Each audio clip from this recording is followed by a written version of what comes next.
احفاظ صاحب کی جو شخصیت تھی اور جتنے وہ وسیع المطالعہ شخص تھے، اس سے بہتر میرا خیال ہے کہ صحافت میں کوئی اور شعبہ ان کے لیے ہو نہیں سکتا تھا، کیونکہ جتنے شعبوں پہ ان کو عبور تھا اور دلچسپی تھی، چاہے وہ تاریخ ہو، ادب ہو، فلسفہ ہو، بین الاقوامی تعلقات ہوں، ہر چیز میں دلچسپی لیتے تھے، پڑھتے تھے. اور میگزین ایک ایسا شعبہ ہے کہ جس میں آپ ہر طرح کے مضامین تیار کر سکتے ہیں، لکھ سکتے ہیں، فیچر ایڈیٹنگ کر سکتے ہیں، اور وہ انہوں نے بڑے بھرپور طریقے سے مساوات میں کیا.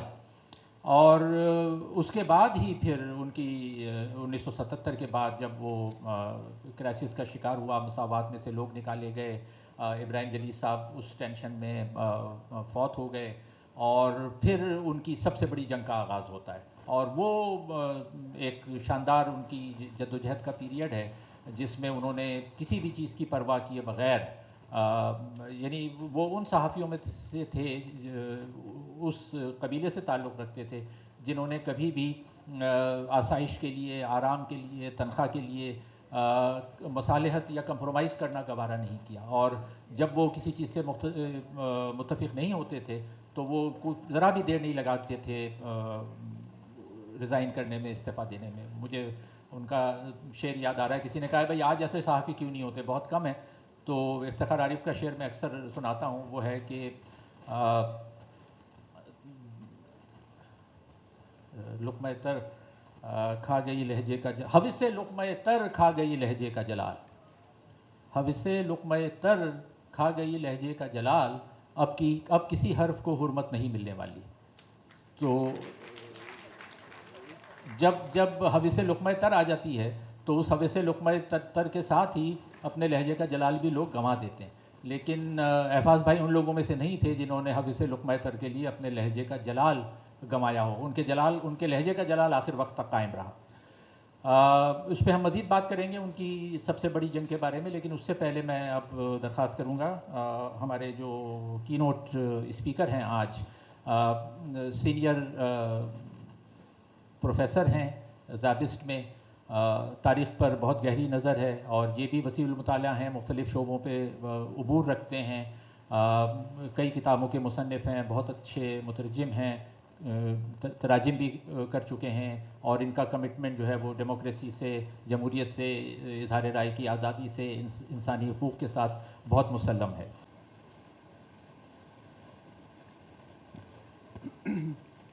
خواتین و حضرات، کچھ ایسا ہوا کہ احفاظ بھائی کے دنیا سے چلے جانے کے بعد ہم نے ارتقاء کا ایک گوشہ چھاپنا چاہا احفاظ الرحمان صاحب پہ، اور میں نے مختلف لوگوں سے مضامین لکھوائے اس میں، اور شین فاروق سے بھی ریکویسٹ کی، انہوں نے بھی ایک بہت خوبصورت تحریر دی. لیکن ہوا یہ کہ وہ مضمون مجھ سے کھو گیا، اور اس چکر میں میں پھر اس ارتقاء کے شمارے کو بھی ڈیلے کرتا رہا، اور یہ بھی مجھے خوف تھا کہ اگر ان کے مضمون کے بغیر یہ شمارہ شائع ہو گیا تو شین ہمارا کیا حشر کریں گی. تو کافی ہم نے اسے ڈیلے کیا، اور پھر اسی میں شین بھی دنیا سے چلی گئیں. تو پھر میں نے وہ گوشہ شائع کیا ان کے مضمون کے بغیر. بعد میں احفاظ الرحمان پہ ایک کتاب مرتب کی، اس میں بھی وہ مضمون شامل نہیں ہو سکا. لیکن ابھی انہوں نے جو ذکر کیا تو میں بتاؤں کہ اس کتاب میں احفاظ صاحب کا وہ کرشن چندر والا مضمون شامل ہے جو ایک خط کی شکل میں انہوں نے لکھا تھا. بہرحال یہ اب سے 3-4 مہینے پہلے اتفاق سے وہ بکھرے ہوئے کاغذوں میں سے یہ مضمون نکل آیا. تو میں نے مہناز سے کہا، انہوں نے کہا اسے آپ پڑھ دیجیے گا وہاں پہ. چھوٹا سا مضمون ہے، اور شین کا ایک اسٹائل تھا، وہ اکثر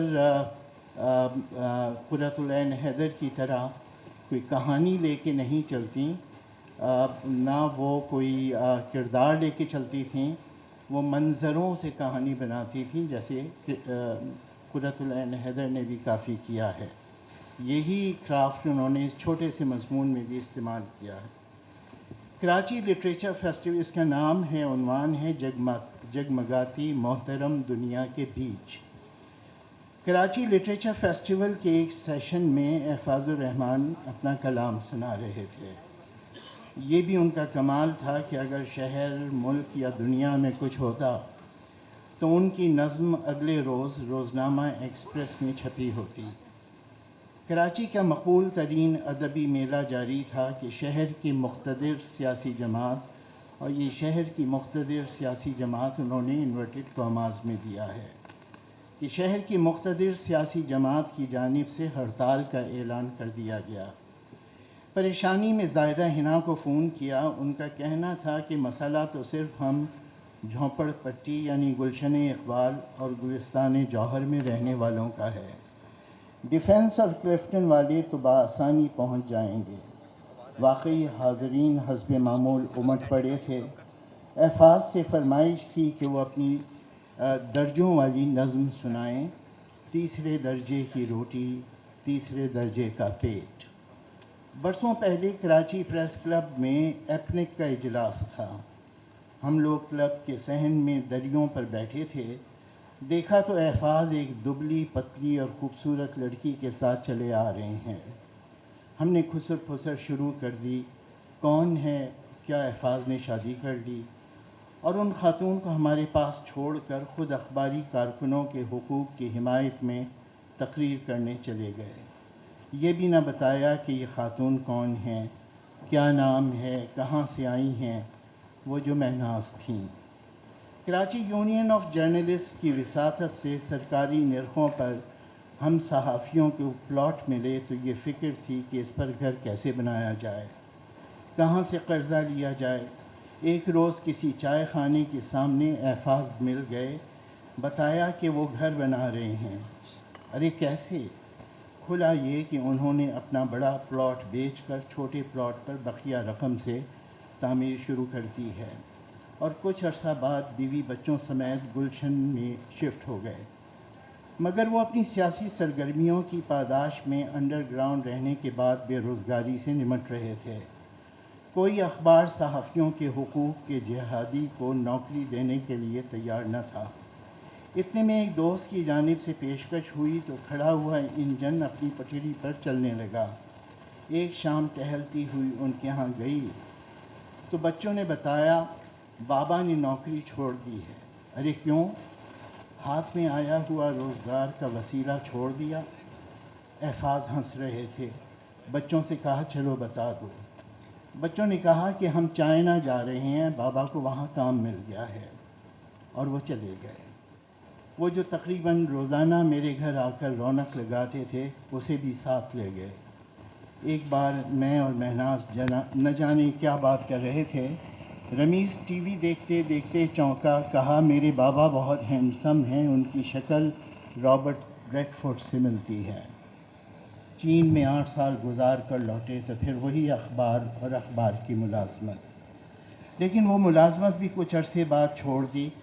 ایک روز پریس کلب میں ملاقات ہوئی۔ ایک بڑے اخبار کا کام چھوڑ دیا کیوں؟ میں نے پوچھا۔ میرا وہاں چلنا مشکل تھا، اعتراف کیا۔ آخر وہاں گئے کیوں تھے؟ اب گزارا کیسے ہوگا؟ مہناز کام کر رہی ہے۔ ارے احفاظ فیمنسٹ ہو گئے ہیں، جیون ساتھی سے ہم رکابی کی اہمیت تو سمجھنے لگے ہیں۔ میں نے دل میں سوچا، جب یہ لوگ چین سے واپس آئے تو نیشنل پریس ٹرسٹ میں زبوں حالی آ چکی تھی اور ہم بے روزگار ہو گئے تھے۔ ایک میڈیا آرگنائزیشن بنائی، کچھ کتابوں کا وسیلہ تھا۔ مہناز کو ان کاموں میں شامل کر لیا۔ بعد میں انہیں ایک NGO میں ملازمت مل گئی۔ ایک روز ٹیلی فون بجا، لائن پر احفاظ تھے۔ غصے میں پوچھا مہناز کہاں ہے؟ مہناز ان دنوں اپنے ادارے کی جانب سے کسی کانفرنس میں شرکت کے لیے اسلام آباد گئی ہوئی تھیں۔ احفاظ کا لہجہ ایسا تھا جیسے وہ بھاگ گئی ہے اور اس کی ذمہ دار جیسے میں ہوں۔ کہا مجھے نہیں معلوم، آپ ان کے دفتر میں فون کر کے معلوم کر لیں، اور ٹیلی فون بند ہو گیا۔ ایک اور منظر، احفاظ بیمار پڑ گئے اور ان کی آواز بند ہو گئی۔ ان دنوں رمیز بیلجیم میں تھا۔ وہ بھاگا بھاگا آیا اور اپنے ہمراہ ایک آلہ لیتا آیا جس کے ذریعے بات چیت ہو سکتی تھی، لیکن اسے استعمال کرنے پر احفاظ کو راضی کرنا مشکل تھا۔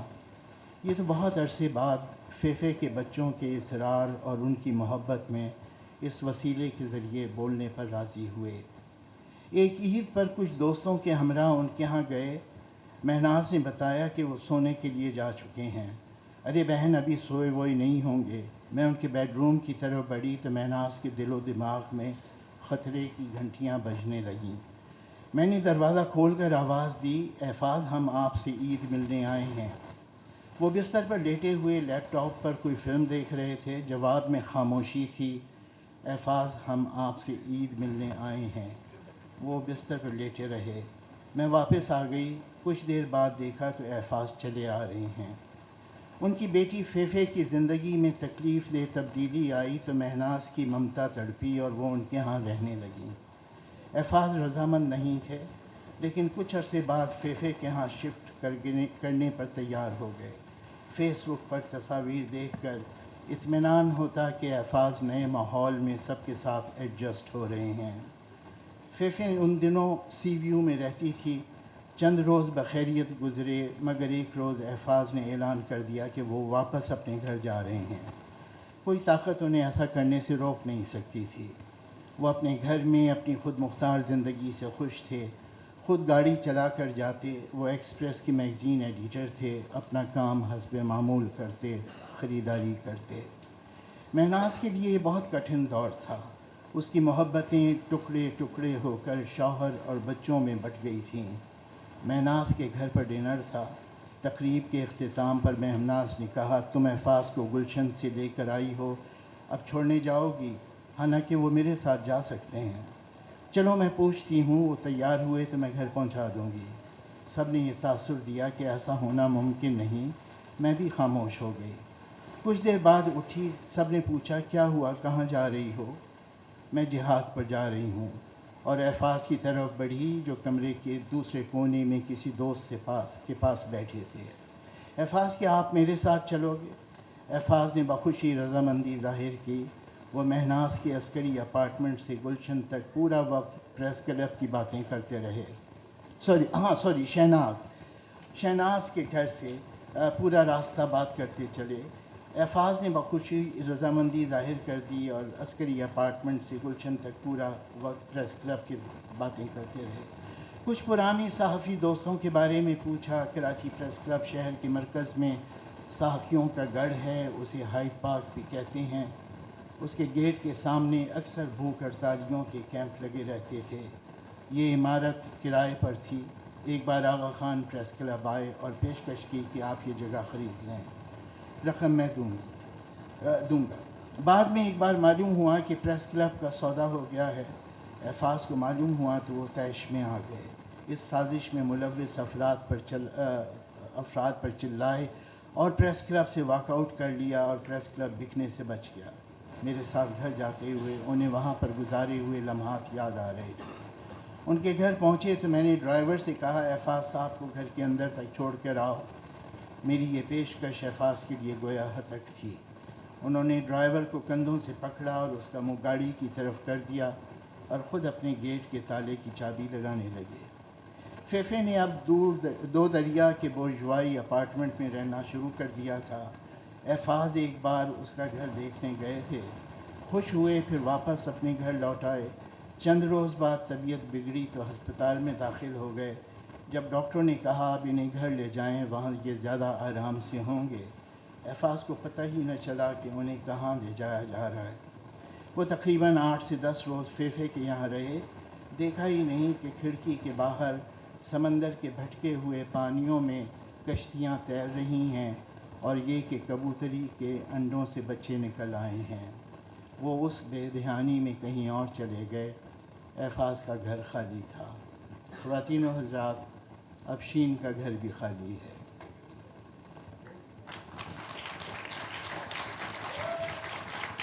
سب سے پہلے تو افاظ الرحمان کمیٹی کا شکریہ کہ انہوں نے مجھے یہ موقع فراہم کیا کہ میں آپ سے مخاطب ہو سکوں، اور دوسرا، جب میں آج یہ مضمون پورا کر رہا تھا تو اچانک آج ڈان اخبار میں خبر آئی کہ سندھ گورنمنٹ نے بھی جو سوشل لاز ہیں ان کا قانون پاس کر دیا ہے، اور جو ایپیکس کمیٹی ہے اس کی منظوری کے بعد وہ بھی سندھ میں رائج ہو جائے گا۔ تو میرے خیال میں جو تھوڑی سی امیدیں ہیں وہ بھی نکلتی جا رہی ہیں۔ تو تو آج اس آمرانہ لبرلزم کے دور میں دنیا کے مختلف خطوں میں آزادی اظہار پر بھرپور اور مہمانہ وار جاری ہے، تو میں اپنی بات کا آغاز بھی حفاظ صاحب کی ایک نظم ہماری ہتھ کڑی کھولو سے کروں گا، جو انہوں نے قومی اسمبلی کی متعلقہ کمیٹی کی جانب پیکا کے بل کی مسودے کی منظوری کے موقع پر کہی تھی، اور نظم کا عنوان ہے ہماری ہتھ کڑی کھولو۔ ہماری ہتھ کڑی کھولو، ہوا کو رقص کرنے دو، نئی زنجیر لے آئے، نئی تعزیر لے آئے، گلوں کو قید کرنے کی نئی تدبیر لے آئے، ہوا کے پاؤں مت باندھو، ہوا کو رقص کرنے دو، محبت کو مہکنے دو، چمن میں پھول کھلنے دو، ہوا کو رقص کرنے دو۔ میرے خیال میں ہوا کو رقص کرنے کے سارے ذرائع اس ملک میں بند ہونے جا رہے ہیں۔ جرمن مارکسی دانشور جرگن ہیبرماس اپنی آفاق زمانہ کتاب the structural formation of public sphere میں لکھتے ہیں کہ 17ویں صدی میں آنے والی تبدیلیوں نے انسانی سماج میں آزادی فکر اور آزادی اظہار کی بنیادیں ڈالنا شروع کی، اور 1695 میں برطانیہ میں سینسرشپ کے خاتمے کا وہ قانون بنا جس نے بعد ازاں جا کر انسانی سماج میں جمہوری اقدار اور آزادی اظہار کے کام کو آگے بڑھایا۔ جلد ہی برطانیہ، فرانس اور جرمنی میں آزادی فکر اور آزادی اظہار کی نئی آماج گاہیں قائم ہونا شروع ہوئی۔ برطانیہ میں کافی ہاؤسز، فرانس میں سیلون اور جرمنی میں ٹیبل سوسائٹیز آزادی فکر کی نئی آماج گاہیں بنتی چلی گئیں، اور پھر یہ عمل خرد افروزی اور روشن خیالی یعنی ایج آف انلائٹنڈ کے دور میں یورپ کی جامعات تک جا پہنچا، اور وہاں فکر آزادی کا تصور مقبول ہوتا چلا گیا۔ اس کا آغاز اسپنوزا کی پہلی تحریر سے ہوا، جو کہ 1790 میں سامنے آئی، اور پھر 1811 میں برلن یونیورسٹی نے اپنے قیام کے ساتھ فریڈم ٹو ٹیچ اور فریڈم ٹو لرن کو اپنا بنیادی اصول بنا دیا۔ آزادی فکر میں اہم پیش رفت جان لاک کا 1672 میں آنے والا پبلک اوپینین کا نظریہ تھا، جس میں اس نے زور دیا کہ ہر انسان کے کچھ فطری حقوق ہیں، اور جو حکمران انسانوں کے زندہ رہنے اور آزادی کے حقوق کو یقینی نہ بنائے تو لوگوں کو یہ حق حاصل ہے کہ وہ ایسے حکمران کو اقتدار سے الگ کر دیں، چاہے اس کے لیے انہیں زبردستی ہی کیوں نہ کرنی پڑے۔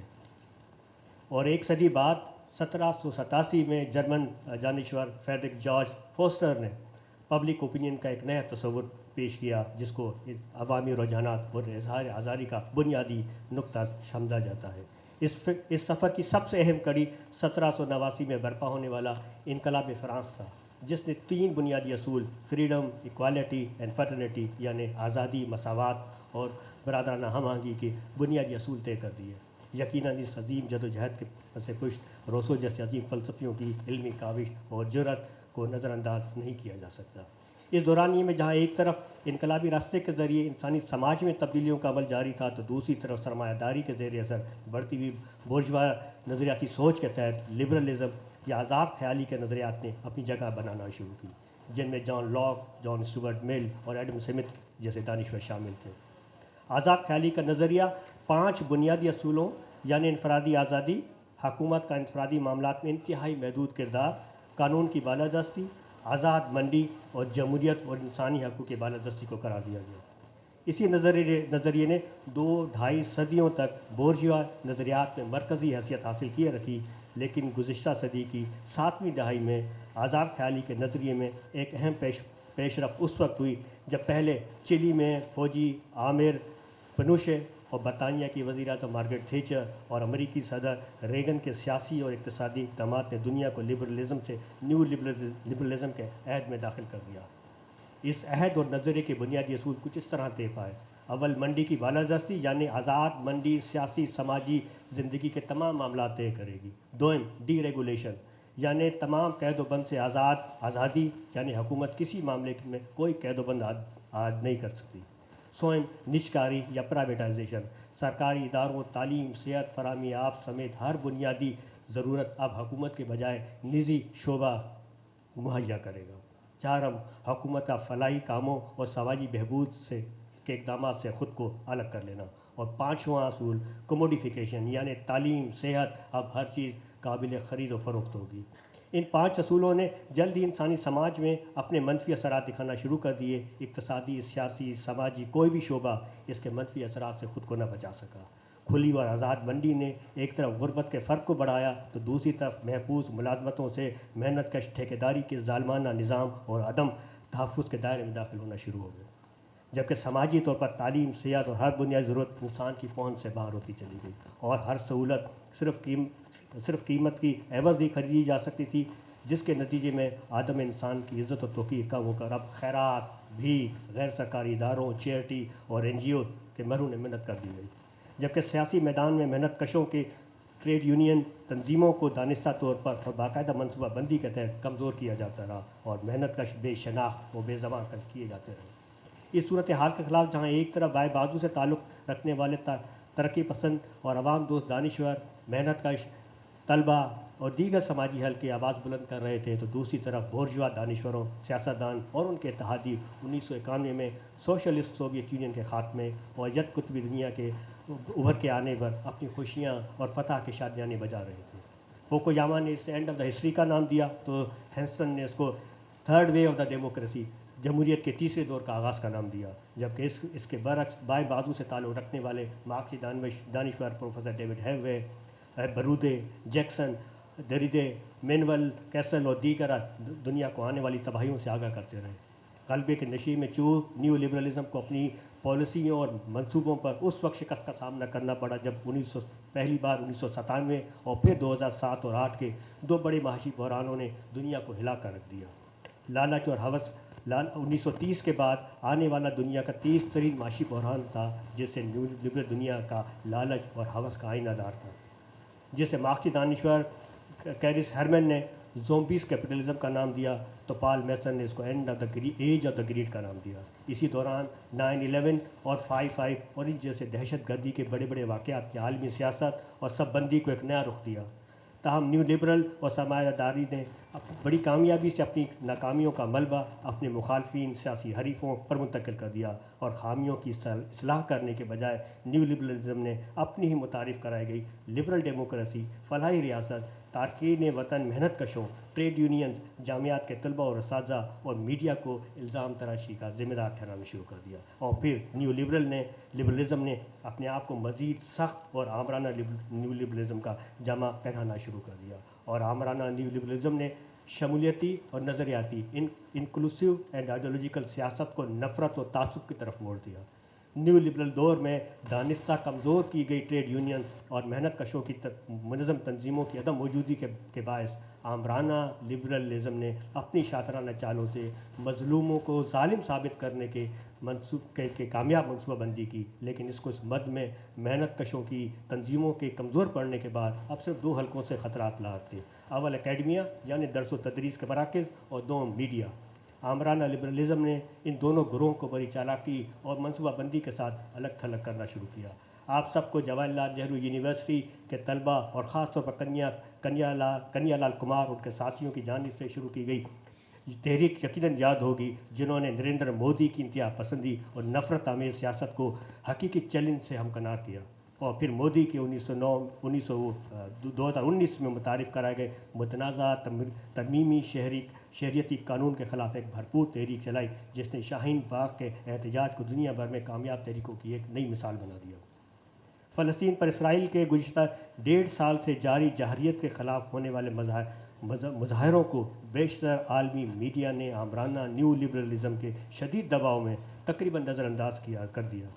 ہزاروں فلسطینیوں کی شہادتوں کو محض اس لیے نظر انداز کیا جاتا رہا کیونکہ آمرانہ لبرل حکمرانوں کو خوف تھا کہ یہ صورتحال ان کے خلاف ایک نئی نفرت اور غصے کی تحریک کو جنم دے سکتی ہے، جبکہ دوسری طرف آمرانہ لبرل حکمرانی کے قائد اور دوسری بار امریکہ کے بننے والے صدر ٹرمپ نے اپنے پہلے دور اقتدار میں ہی اظہار آزادی کو فیک نیوز کا نام دے کر آزاد اور متوازن میڈیا کو دھمکانے اور عبرت کا نشان بنانے کا اعادہ کر ہی لیا تھا، اور اب دوسری بار اپنی نسل پرستانہ نفرت پر مبنی سفید چمڑی کی بالادست سیاست، جس کو وائٹ سپریمسٹ پولیٹکس کی اساس پر کامیابی حاصل کرنے کے بعد میڈیا کے بعد اب جامعات کو ہدف نشانہ بنانا شروع کر دیا ہے۔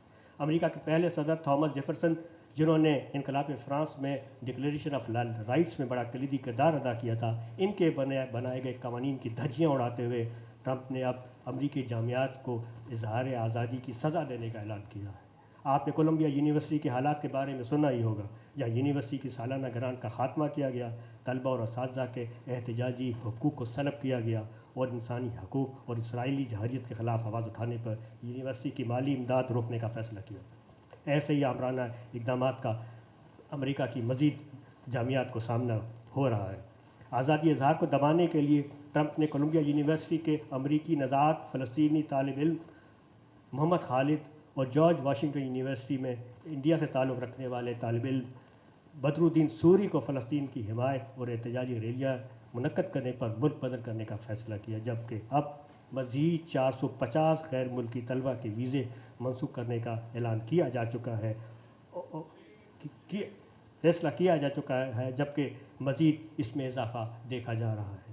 اور اس مقصد کے لیے 1789 کے ایک فرسودہ قانون کا استعمال کیا گیا ہے، جو کہ آج سے قبل صرف 3 بار، پہلی بار 1812 اور دوسری بار پہلی عالمی جنگ اور تیسری بار دوسری عالمی جنگ میں دشمنوں کو نشانہ بنانے کے لیے استعمال کیا گیا تھا۔ تو اس کا مطلب یہ ہے کہ آج امریکہ میں تعلیم حاصل کرنے والے طلبہ کو امریکہ کا دشمن سمجھا جا رہا ہے۔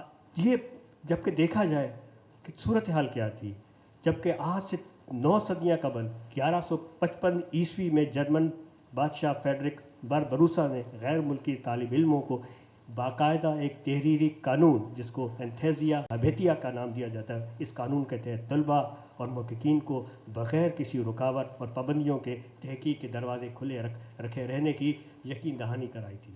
لیکن آج کا آمرانہ نیو لبرلزم ہمیں دوبارہ سیاہ دور، ڈارک ایجز اور قرون وسطیٰ کی طرف دھکیلنا چاہتا ہے۔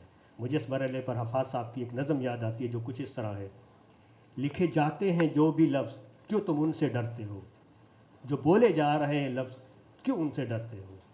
نئے موسم کے سینے میں دھڑکتے دل سے ڈرتے ہو، نئے منظر سے ڈرتے ہو، نئی خبروں سے ڈرتے ہو، نئی راہوں سے ڈرتے ہو، نئی باتوں سے ڈرتے ہو۔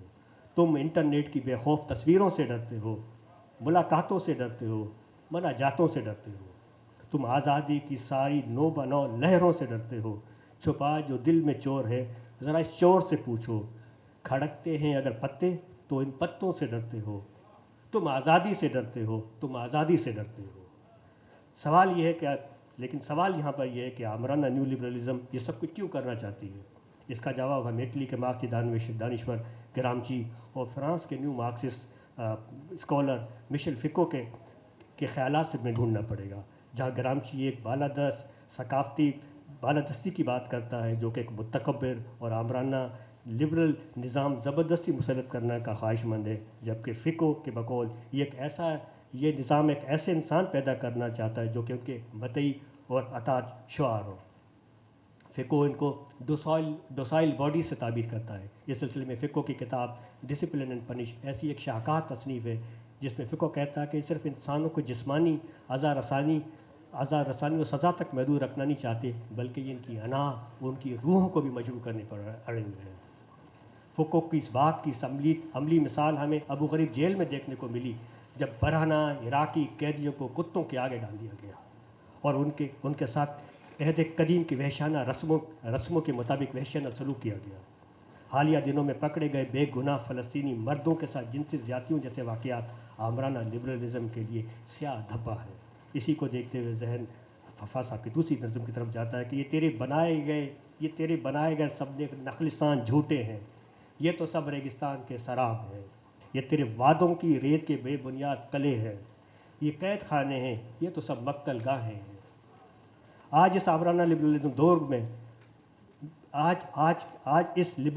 آمرانہ لبرل دور میں اپنے سیاسی مخالفین اور اپنے حق کے لیے آواز بلند کرنے والوں پر بیشتر دنیا میں پابندیوں، زبان بندی اور نگرانی کا ایک بھرپور نظام ترتیب دیا جا چکا ہے، جس میں آپ کے فون کالز، پیغامات، سوشل میڈیا کے رجحانات، ہر چیز پر کڑی نظر رکھی جا رہی ہے اور فائر والز کا ایک تکڑا نظام نافذ کر دیا گیا ہے۔ اس صورتحال پر حفاظ صاحب کی ایک نظم کچھ اس طرح ہے جس کا عنوان ہے بند ہے راستے۔ محترم شہر ممنوعہ کو جانے والے سارے راستے بند ہیں، حرف گیری کے راستے بند ہیں، لفظ لکھنے کے سب راستے بند ہیں، لفظ پڑھنے کے سارے راستے بند ہیں۔ دنیا کے بیشتر ممالک کی طرح ہم اس عمل میں کیسے پیچھے رہ سکتے تھے؟ پاکستان تو 78 برس سے ایک نوآبادیاتی طرز کی ریاست ہے اور بقول حمزہ علوی صاحب یہاں آج بھی اوور ڈیولپ اسٹیٹ یعنی غیر جمہوری قوتیں